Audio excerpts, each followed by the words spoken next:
ইয়া কাইয়ুম, এ শাশ্বত অবিনশ্বর, এ চিরঞ্জীব, বিরহমাতিকা আস্তাগীথ, তোমার রহমতের উসিলায় তোমার কাছে ফরিয়াদ করি, এটা পড়তেন।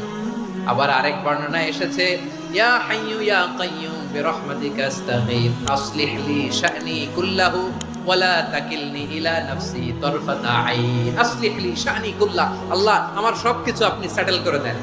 আমাদের সব ঝামেলা সেটেল করে দিতে পারে কে? আমরা তো সেটেলমেন্টের জন্য ওএসপি সাহেবের কাছে যাই, ডিসি সাহেবের কাছে যাই, অমুক ভাইয়ের কাছে যাই, তমুক ভাইয়ের কাছে যাই। এই দোয়া পড়লে আরশের উপর থেকে আপনার ম্যাটার সেটেল করে দিবে কে? তাহলে পড়বেন ইয়া হাইয়ু, এ চিরঞ্জীব। হাইয়ু মানে চিরঞ্জীব, যিনি চিরকাল বেঁচে থাকবেন, মরবেন না। আল্লাহ মরবেন? তার কোনো লয় আছে? ক্ষয় আছে? সূরা রহমানে আল্লাহ বললেন কুল্লু মান আলাইহা ফানি ওয়া ইয়াবকা ওয়াজহু